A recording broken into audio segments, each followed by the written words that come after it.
Ma'am आपकी pastry और ये तुम्हारी। एक्सक्यूज मी, आपने हमें पेस्ट्री प्लेट में दी है और उन्हें टिश्यू में, ऐसा क्यों? एक्चुअली मैम प्लेट्स खत्म हो गई थी इसलिए टिश्यू में दिया। नहीं मैम साहब, ये मैडम आपसे झूठ बोल रही हैं। वो क्या है ना कि आप लोग अमीर हैं, पैसे वाले हैं और हम ठहरे गरीब, ढंग से कपड़े नहीं पहने हैं, डिलीवरी वाले हैं, इसलिए इन्होंने हमको प्लेट में नहीं दिया, आप लोगों को प्लेट में दिया। क्या ये सच बोल रहे हैं? आपने इनको पेस्ट्री टिश्यू में इसलिए दी है क्योंकि ये डिलीवरी बॉय का काम करते हैं? मैम आप भी किसकी बात सुने जा रही हो? इसके लिए इतना काफी नहीं है कि मैंने इसे इस रेस्टोरेंट में बैठने के लिए अलाउ कर दिया, वरना इन जैसे लोगों को रेस्टोरेंट के अंदर घुसने भी ना दूं। मैडम माफ करिएगा, लेकिन आपने हम पे कोई एहसान तो नहीं किया है ना। अगर हम इस रेस्टोरेंट में आए हैं, ये बैठ के खाना खा रहे हैं, तो इसका पैसा दिए हैं तभी तो यहाँ बैठे हैं ना। तो फिर आप हमसे ऐसे कैसे बात कर सकती हैं जैसे आपने हम पे कोई एहसान करा हो? हाँ तो पैसे दिए, एहसान थोड़ी किया है। पैसे के बदले तुझे पेस्ट्री लाके दे दी है ना, तो तेरे लिए बेहतर यही है कि चुपचाप से पेस्ट्री खा और निकल यहाँ से। और यहाँ पे कोई कंपैरिजन मत कर, तू कहाँ और सर और मैम कहाँ, कोई मेल मिलाप नहीं है दोनों का।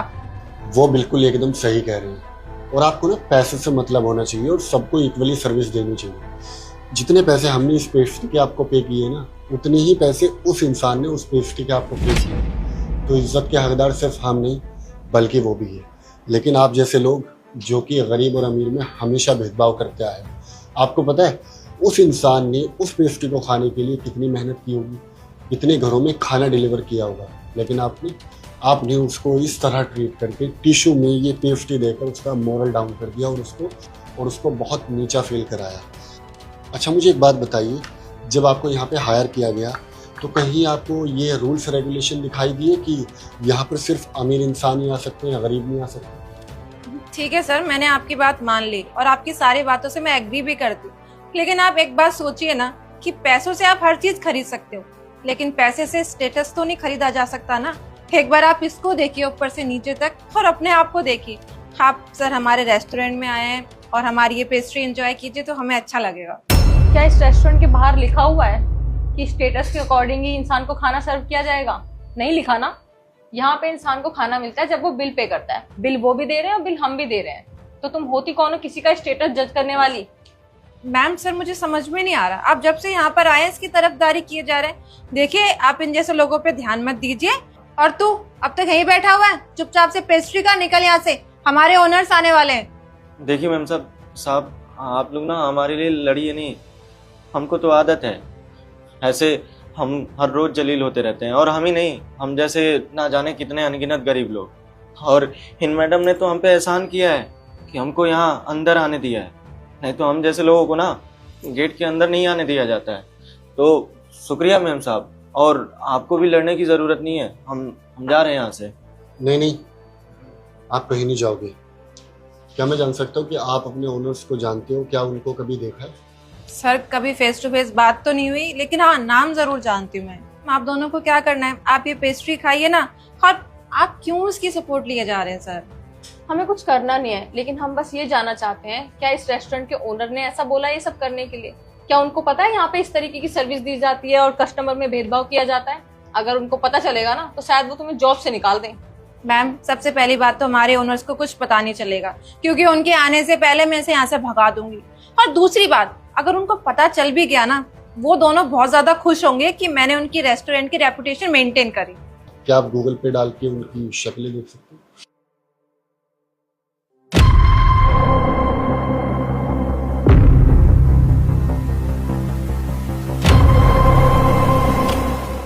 सर मैम आप तो शाम को आने वाले थे ना, आप लोगों ने बताया नहीं।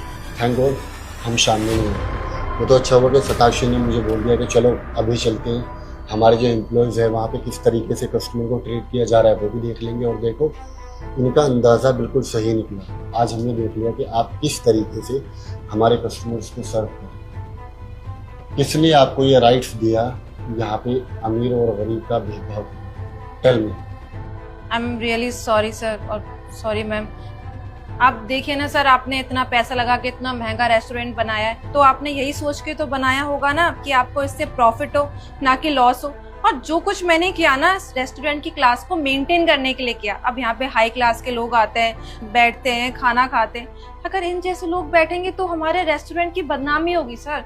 पर please sir, I am really sorry, मैं आज के बाद ऐसा कुछ भी नहीं करूंगी। नहीं मैडम, मैं आपको इस गलती की कोई माफ़ी नहीं दे सकता। You can leave. Sir I am sorry, please आप मुझे जॉब से मत निकालिए। मैं आपसे वादा करती हूँ कि मैं आज के बाद ऐसा कुछ भी नहीं करूंगी और मैं सुधर जाऊंगी। नहीं नहीं, तुम कभी नहीं सुधर सकती, क्योंकि तुम्हारे अंदर इंसानियत बची ही नहीं है, और जिस इंसान के अंदर इंसानियत नहीं होती ना, वो कभी चेंज नहीं हो सकता। और हाँ, पहले तो इनसे सॉरी बोलो तुम। सॉरी। इनके लिए एक प्लेट ला के दो।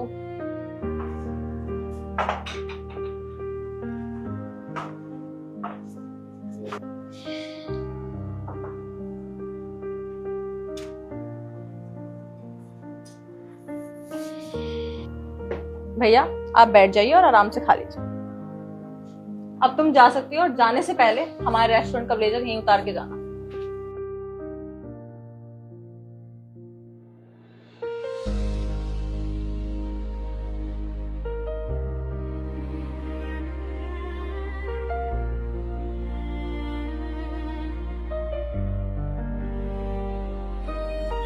शुक्रिया मैम साहब, शुक्रिया साहब। आप लोगों ने आज जो किया है ना, बहुत बड़ा काम किया है। नहीं तो हम जैसे गरीबों के लिए आप रेस्टोरेंट के मालिक होकर के लड़ रहे थे, ये पहली बार हम देख रहे हैं। सच में दिल के बहुत अच्छे हैं आप दोनों। भैया और रेस्टोरेंट वालों का तो हमें नहीं पता, लेकिन हम ऐसा नहीं कर सकते। हमने ये रेस्टोरेंट ओपन ही इसलिए किया है ताकि इंसान यहाँ पे आके खा सके, और जब आप खाने का बिल पे कर रहे हैं तो आपको अच्छे से खाने का पूरा अधिकार है। और बाकी आपको कुछ भी खाना वो हमारी तरफ से कॉम्प्लीमेंट्री है। और मैं आपसे वादा करता हूँ कि जो आज आपके साथ हुआ है, हमारे इस रेस्टोरेंट में और हमारी और ब्रांच में वो किसी भी कस्टमर के साथ नहीं होगा। Please enjoy your meal. जी शुक्रिया साहब।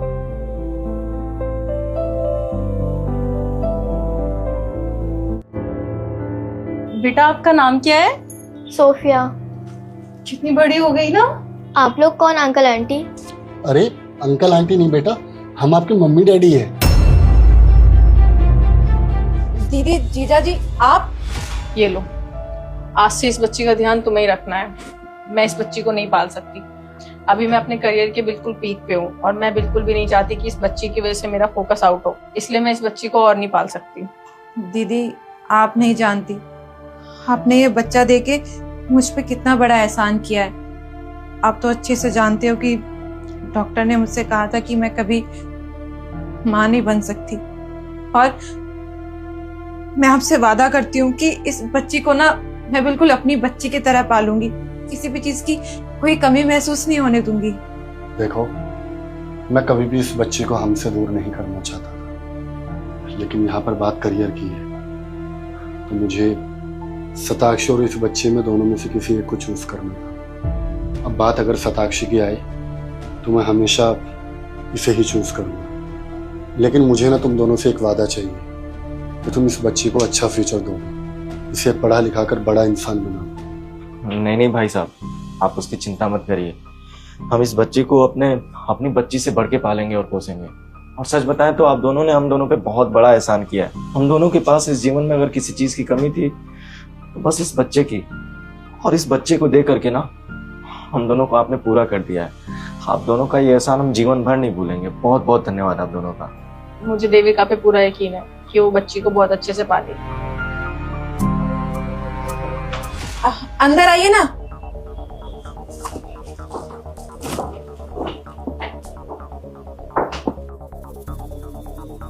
आप लोग बैठो, मैं आती हूँ।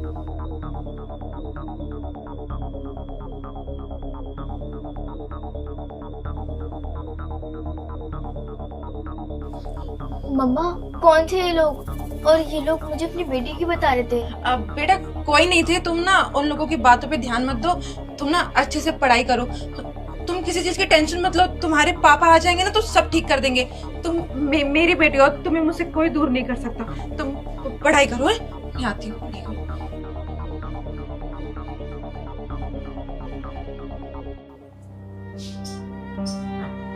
जीजू दीदी, अचानक कैसे आना हुआ? पिछले 7 साल से तो आप लोगों ने कोई खबर नहीं ली। हाँ, वो करियर बनाने में इतना बिजी हो गए थे कि टाइम ही नहीं मिला। अब थोड़ा काम से फुर्सत मिली है तो सोचा अपनी बच्ची से मिल लें।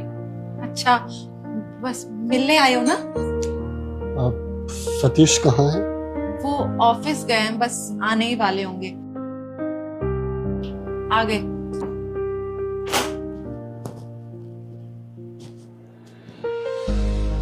नमस्ते। आप लोग यहाँ इतने सालों बाद, वो भी बिना बताए? सतीश, तुमसे बहुत जरूरी बात करनी है। वो क्या है ना कि काफी सालों से हम दोनों मुंबई में थे, क्योंकि इनकी पोस्टिंग भी मुंबई में हुई थी और मैंने भी अपना ट्रांसफर मुंबई में ले लिया था।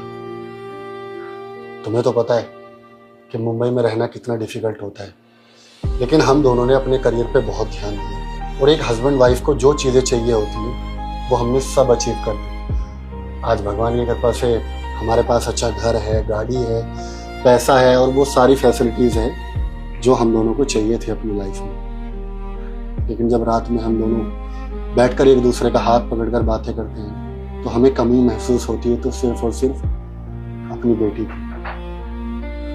तो आपने हमारी बेटी को पाल पोस कर इतना बड़ा कर दिया, हमें इस बात की बहुत खुशी है और हम दोनों आपको थैंक्स बोलने के लिए आए हैं और अपनी बच्ची अपने साथ वापस ले जाने के लिए आए हैं। और हाँ, आप दोनों के लिए गुड न्यूज़ ये है कि अभी हमने रिसेंटली नोएडा में अपना घर ले लिया, यहीं सेक्टर 52 में। तो आप दोनों कभी भी मिलने भी आ जाया करना। बस इसी सिलसिले में तुमसे बात करने आए थे। तो आप सोफिया के कपड़े पैक कर दीजिए, हम चलते हैं। नहीं नहीं नहीं नहीं, आप कहना क्या चाहते हैं कि 7 साल बाद आपको अपनी बच्ची की याद आई? इस बच्ची के लिए आप दोनों के मन में प्यार उमड़ आया? आप लोगों को मैं याद दिला दूं कि जिस टाइम इस बच्ची को आप हमें सौंप के गए थे, ऐसी कोई बात नहीं हुई थी हमारे बीच कि इस बच्ची को वापस करना है। रही बात इस बच्ची को वापस करने की ना, माफ करिएगा, हम इस बच्ची को वापस नहीं करने वाले, क्योंकि आप एक माँ बाप से ना इसकी औलाद को नहीं छीन सकते और ना ही हम इस बच्चे को आपको देंगे। कैसे पिता और माँ? वो मेरी बच्ची है, मैंने उसको 9 महीने अपने कोख में रखा है, मैंने उसको पैदा किया है। वो तुम्हारी बच्ची कब से हो गई? मैंने तुम्हें सिर्फ सौंपा था, ना कि हमें शक्लें दिया था। दीदी, मैं मना नहीं कर रही, 9 महीने आपने कोख में रखा है, लेकिन 7 साल तक मैंने उसे पाला पोसा है। देविका, देविका, तुम्हें नींद आ रही है, तुम एक काम करो, बच्ची को यहाँ लिटा दो, तुम भी सो जाओ। नहीं, मैं पहले से सुला दूं फिर मैं सो जाऊंगी, नहीं तो रोने लग जाएगी ये। पक्का ना सो जाओगी? काफी रात हो चुकी है। हाँ, मैं सो जाऊंगी, आप सो जाओ।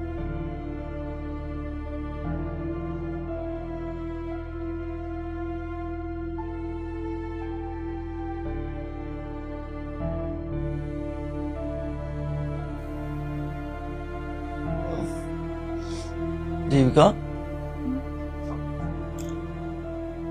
रात के 3 बज रहे हैं और तुम अभी तक सोई नहीं? यार पता नहीं है ना, बहुत देर से रोई जा रही है, चुप ही नहीं हो रही।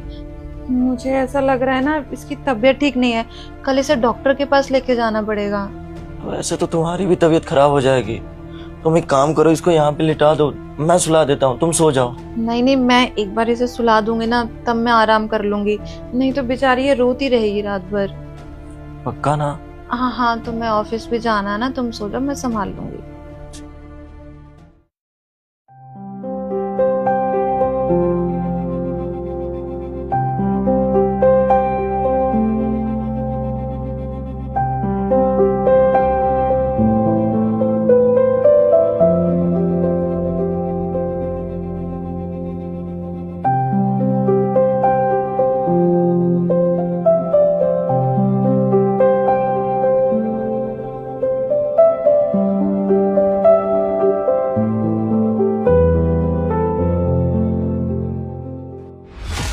ठीक है, मान लिया हमने कि आपने पाल पोस के और इसकी परवरिश करके बहुत बड़ा एहसान किया है हम पे, लेकिन आप हमें पैसे बोलो, तुम्हें इसकी परवरिश करने के कितने लाखों रुपए चाहिए?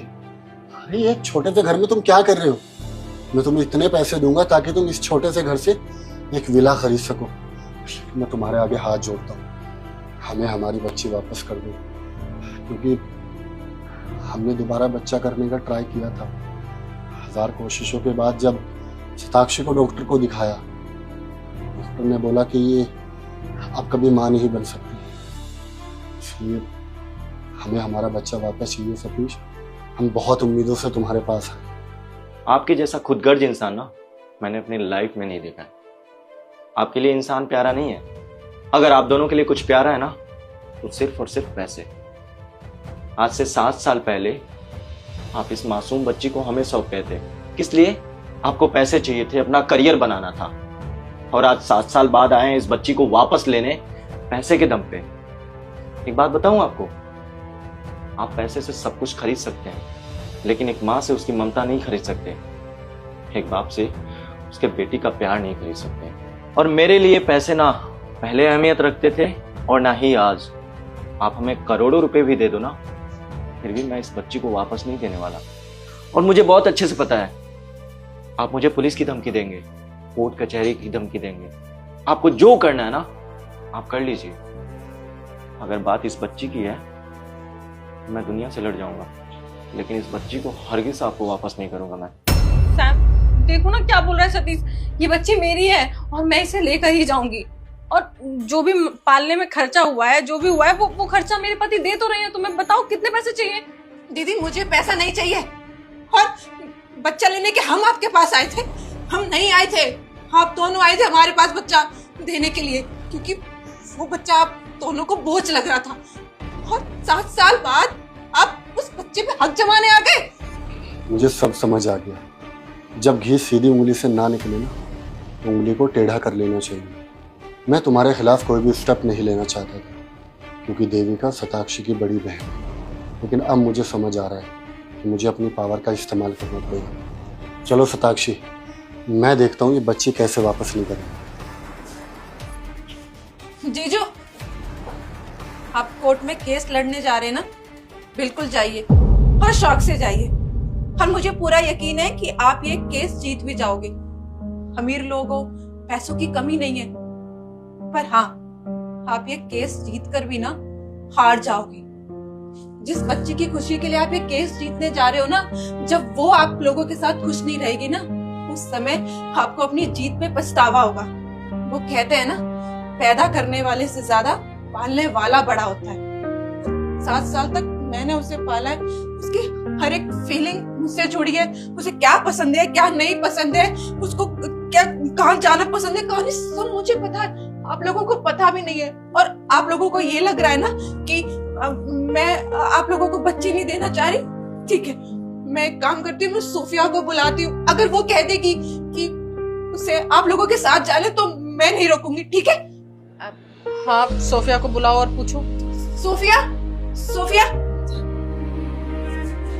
बेटा, इन दोनों को देखो। और इन दोनों के पास ना बहुत सारा पैसा है, इतना सारा पैसा है कि अब जिस चीज पे हाथ रख दोगे ना, ये वो आपको दिला देंगे। मैं आपको सरकारी स्कूल में पढ़ाती हूँ, ये लोग आपको ना प्राइवेट स्कूल में पढ़ाएंगे। हम आपको बस में स्कूल भेजते हैं ना धूप में। इन लोगों के पास ना इनकी प्राइवेट कार है, बहुत बड़ी बड़ी। उसमें आपका पर्सनल ड्राइवर होगा, वो स्कूल ड्रॉप करेगा, पिक करेगा। जो चीज बोलोगे ना वो दिला देंगे ये लोग। अब किसी चीज की कमी महसूस नहीं होगी, मन मार के नहीं जीना पड़ेगा। क्या आप इनके साथ जाओगी? हाँ सोफिया बेटा, हम दोनों ना आपको बहुत खुश रखेंगे। जो भी आप चाहोगे ना, आपके बोलने से पहले तुम्हारे पास आ जाएगा। मम्मा ये लोग तो मेरे लिए अनजान है, मैं इनके साथ क्यों जाऊंगी? मैं तो आपके साथ रहूंगी ना। देखा, मम्मी नहीं जाएगी, आप लोगों के साथ नहीं जाएगी। और फिर भी आप लोगों को लगता है कि आप इसे अपने साथ ले जाना चाहते हैं, तो ये कुछ नहीं रहेगी। और ये कुछ नहीं रहेगी तो इसे देख के आप लोग कुछ नहीं रहोगे। इसके बाद भी आप दोनों केस लड़ना चाहते हो ना, तो शौक से जाइए। सतीश, हमें ना सब कुछ समझ आ गया। देविका बिल्कुल सही कह रही है। पैदा करने वाले से ज्यादा पालने वाला होता है। और हमें खुशी है कि आपने हमारी बच्ची का बहुत अच्छे से ख्याल रखा। और देविका बिल्कुल सही तो कह रही है। अगर हम अपनी बच्ची को जबरदस्ती करके केस करके साथ में ले भी गए तो ये तो हमारे साथ खुश रह ही नहीं पाएगा। हमारे लिए हम दोनों की ममता से ज्यादा इसकी खुशी मायने रखती है। लेकिन शताक्षी के लिए सताक्षी के लिए इतना कर सकते हैं कि क्या हम अपनी बच्ची से मिलने कभी कभी यहाँ आ सकते हैं? अरे नहीं नहीं भाई साहब, आप ऐसे रिक्वेस्ट करके हमें शर्मिंदा मत करिए। यही हमारी बच्ची है और आपकी भी बच्ची है, आप जब चाहें तब आ सकते हैं इसे मिलने के लिए।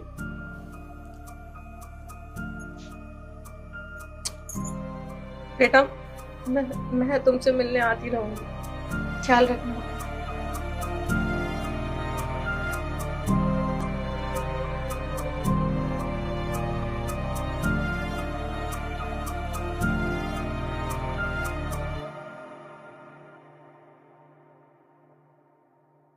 मैं निकल रही हूँ। मम्मा आज आप ऑफिस में जाओ, मुझे आपको कुछ दिखाना है। लेकिन बेटा हुआ क्या है? मम्मा मुझे आपको कुछ बताने की जरूरत नहीं पड़ेगी, आप सब अपनी आंखों से ही देख लोगी। बस आप यहाँ पर दुबके रहो। गई तेरी माँ? हाँ गई। चल जा, देख कर आ बालकनी में उसकी गाड़ी सोसाइटी से बाहर निकली या नहीं। चली तो गई अब। इतना बोला उतना कर। और हाँ, तेरी नई मम्मी आने वाली है तो बाहर हॉल की और इस रूम की दोनों की अच्छे से सफाई कर देना। अच्छा आज वो फिर आने वाली है, मैं नहीं करूंगी कोई सफाई। तेरी जबान ज्यादा नहीं चलने लगी? इस जबान को काट के कुत्तों को खिला दूंगा। जा।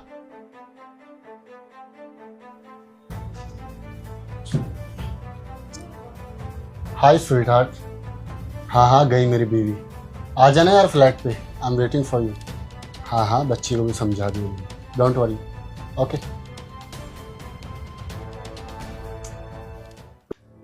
Thanks for coming baby. You know what, मैं इतना परेशान हो जाता हूँ घर पे, लेकिन तुम आ जाते हो तो मेरा सारा स्ट्रेस दूर हो जाता। थैंक यू बोलने की जरूरत नहीं है। एक बात सच बताऊं, जब भी मैं तुम्हारे पास आती हूँ ना, मेरा खुद का स्ट्रेस कंप्लीटली दूर हो जाता है। मुझे सुकून मिलता है तुम्हारे पास आके। और वैसे भी तुम्हारी कोई गलती नहीं है। अब तुम जैसी लाइफ जी रहे हो उसमें तुम्हें स्ट्रेस नहीं होगा तो और क्या होगा। अब देखो ना, प्यार तुम मेरे से करते हो, जिंदगी मेरे साथ बिताना चाहते हो, और रह किसी और के साथ रहे हो, वो भी अपने फैमिली की वजह से। लेकिन मुझे बहुत अच्छे से पता है कि तुम शादी भी मुझसे ही करते हो। क्या है ना यार, मेरी जिंदगी में जब से मेरी बीवी आई है ना, बस मेरी लाइफ ऐसे उथल पुथल चल रही है। तुम होते हो तो मेरी लाइफ एकदम बैलेंस चलती है। और ऊपर से उसकी बेटी, शी इज वेरी इरिटेटिंग यार, इतना परेशान करती है। यू नो व्हाट, अभी मैंने उस पागल को बोला कि घर की सफाई कर देना, उसकी जबान इतनी चलती है और इतनी सी है वो, अभी से भाड़ इसलिए झेलता हूँ क्योंकि तुझे तो पता है ना यार, मैं कुछ कमाता नहीं, वो है अमीर है, तो बस उसके पैसों पे ऐश करने का मौका मिल जाता है। अब सोचो ऐसी ज़िंदगी किसी को मिली हो तो वो उस ज़िंदगी का फ़ायदा कैसे ना उठाए, इसीलिए झेल रहा हूँ। एक बार उसकी सारी ज़मीन मेरे नाम हो जाए, मेरे प्यार में अंधी हो जाए, उसके बाद तुम्हें लेके सीधा आउट ऑफ कंट्री और उसका पत्ता साफ, फिर उन दोनों को ऐसी जगह पहुंचाऊंगा ना ताकि वापस कभी लौट के हमारी ज़िंदगी में दखल अंदाजी ना करे। कैसा है मेरा प्लान? प्लान तो तुम्हारा बहुत मस्त है, पर तुम एक बात भूल गए, तुम्हारी बीवी तुम्हारे प्यार में अंधी तो है। अगर अंधी नहीं होती तो इतने सालों से हमारा अफेयर चल रहा है तो उसे अब तक खबर नहीं हो जाती। और रही बात तुम्हारी बेटी की, जैसे तुम्हारी बीवी है ना, ऐसे तुम्हारी बेटी है। और जो तुमने प्लान सोचा है ना, वो एक नंबर है। मुझे लगता है ना, तुम्हें अपनी बीवी से सारी प्रॉपर्टी अपने नाम करवा लेनी चाहिए, वो भी बड़े प्यार से। तू यहाँ क्या कर रही है? तुझे अकल नहीं है? किसी के प्राइवेट रूम में आते हैं तो नॉक करके आते हैं। लेकिन पापा ये मेरा भी रूम है, मैं यहाँ पे कभी भी आ सकती हूँ। ओ हेलो, ये तेरा रूम तब तक है जब तक तेरी माँ है यहाँ पे। अब तेरी माँ नहीं है तो तेरा रूम भी नहीं। मैं तेरी मम्मी से प्यार नहीं करता हूँ, मैं इससे प्यार करता हूँ, इसलिए इसके साथ हूँ। और सुन, वैसे भी मैं कुछ टाइम में तेरी माँ को छोड़ने वाला हूँ, लेकिन हाँ तेरे पास एक अपॉर्चुनिटी है। देख तू भी अब बड़ी होती जा रही है, समझदार बच्ची है, तो तू एक काम कर, जब मैं इससे शादी कर लूँगा ना तो मैं तुझे रख लूँगा। वैसे मेरा दिल ना बहुत बड़ा है, मैं इसकी फैमिली से बोल दूँगा कि मैंने इसको अडॉप्ट कर लिया, सड़क पे पड़ी हुई मिली थी, तो बस तेरी लाइफ सेटल हो जाएगी। तेरी मम्मी के साथ तेरी लाइफ खराब नहीं करनी तुझे, तो तू मेरा साथ दे। जैसे मैं बोल रहा हूँ वैसे मेरी बात मान, समझी? मुझे आप जैसे इंसान के साथ ना रहना भी नहीं है, मैं अपनी मामा के साथ ही ठीक हूँ। और आपका ये ड्रामा ना बहुत दिन तक के चलने नहीं वाला है। मैं किसी दिन मम्मा को सब सच बता दूंगी। और मुझे पता है आप ये सब किस लिए कर रहे हो, मम्मा की ज़मीन के लिए कर रहे हो ना, वो भी आपको नहीं मिलेगी। अच्छा, तो तेरी जबान अब बहुत चलने लगी है, ज्यादा बड़ी हो गई है। आज तेरा मैं किस्सा ही खत्म कर देता हूँ। सैम, अगर तुमने मेरी बच्ची को हाथ भी लगाया ना तो मुझसे बुरा कोई नहीं होगा। सताक्षी, अरे तुम, अरे यार तुमने बताया नहीं, मैं इस चीज को रिकॉर्ड करा के तुम्हें दिखाता। अरे कैसा लगा मेरा एक्ट यार, कैसा लगा? अरे यार तुम्हें बताया था ना कि मुझे एक्टिंग करने का बहुत शौक है, तो मैं एक नुक्कड़ नाटक कर रहा हूँ, तो बस उसी की रिहर्स कर रहा था कि कैसे एक हस्बैंड ने अपनी बीवी को चीट किया। देखो तुम्हें भी रियल लगा ना? सच बताओ, रियल लगा ना? अच्छा जी, बाबू इधर आना। इसको क्यों बुलाया? मैंने इसको इधर इसलिए बुलाया ताकि ये मुझे सब कुछ सच सच बताए। कब से चल रहा है ये? हाँ हाँ क्यों नहीं, ये मेरी बेटी है तो सच तो बोलेगी। बताओ बेटा सोफिया, हम नाटक की रिहर्स कर रहे थे ना? अच्छा, प्रैक्टिस, वो भी बेडरूम में, बेड पे लेट के प्रैक्टिस। कौन सी प्रैक्टिस चल रही थी तुम्हारी बेड पे? बाबू कब से चल रहा है सब? 2 महीने से। सोफिया, मैं कोई झूठ नहीं बोल रहा, मैं एकदम सच बोल रहा हूँ। अरे यार ये झूठ बोल रही है। अरे देविका यार तुम बताओ ना। सताक्षी, सैम बस बहुत हो गया, और झूठ बोलने की जरूरत नहीं है। मैं यहाँ पे पर्दे के पीछे छुप के ना पिछले आधे घंटे से सब कुछ देख रही हूँ कि कैसे तुम मेरी बेटी के साथ बदतमीजी कर रहे हो और क्या ही कर रहे थे तुम बेड पे। और इस चीज की ना मैंने वीडियो भी बना ली है ताकि तुम और झूठ ना बोलो। रिहर्स करने के लिए मंडी हाउस जाता हूँ तो वहीं पे मुझे देविका मिली, ये भी नाटक करती है, तो बस हम दोस्त बन गए। इसका प्लान था, तुम थे नहीं, और वैसे भी मैं घर पे बोर हो जाता हूँ बिकॉज यार मुझे कोई काम है नहीं, तो बस दोस्त थी तो बुला लिया मिलने के लिए, दैट्स इट। अच्छा जी, अगर तुम बोर होगे तो किसी भी लड़की को बेड तक बुला लोगे। और यार तुम खड़े क्या कर रहे हो? यहाँ से जाना यार, हमारी पर्सनल बातें हस्बैंड वाइफ की, तुम जाओ यहाँ से। हाँ जाती हूँ मैं, बाय। हेलो, किधर जा रही हो तुम्हें तो मैं बिल्कुल नहीं छोड़ूंगी। एक लड़की होके एक बच्ची पे ऐसा जुर्म करते हुए तुम्हें शर्म नहीं आई? तुम्हें अच्छे से पता था ना कि सैम शादीशुदा है, तब भी तुमने ये सब किया। अभी पुलिस आएगी तब तुम्हारे अकल ठिकाने लगेगी। ओ हेलो मैम, जितनी गलती मेरी है ना उससे ज्यादा गलती तुम्हारे पति की है, तो ये मुझे धमकी वमकी देने की जरूरत नहीं है। तुम्हारा ही पति मुझे फोन करके बुलाता था कि घर पर आ जाओ, मैं अकेला हूँ, बीवी नहीं हूँ, और वैसे भी मुझे कोई शौक नहीं है। ये तुम हस्बैंड वाइफ का मैटर है, सॉल्व करो, मैं जा रही हूँ। हाँ, देखो ना, वो दोस्त थी तभी तो ऐसे चली गई। बस सैम, सही तो बोल के गई वो। मैं उसे पुलिस में क्या पकड़वाऊंगी जब मैं अपने पति को ही नहीं संभाल पा रही हूँ? तो तुम पे कितना भरोसा किया था मैंने। मैं अपनी बच्ची को तुम्हारे भरोसे इसलिए छोड़कर जाती थी कि तुम इसे बाप का प्यार दे सको, लेकिन तुमने क्या किया? तुम्हें शर्म नहीं आई छोटी सी बच्ची के सामने ये सब करते हुए? और अब मुझे समझ में आ रहा है कि क्यों ही कोई किसी की बच्ची का ख्याल रखेगा।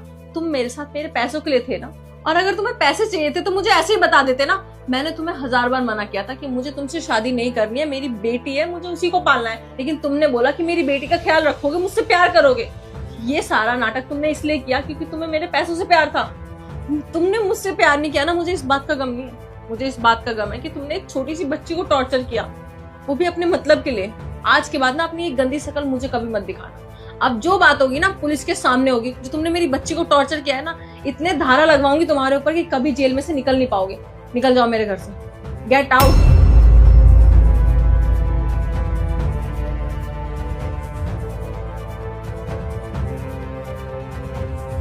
बेटा, अब ये गंदे पापा ना कभी नहीं आएंगे।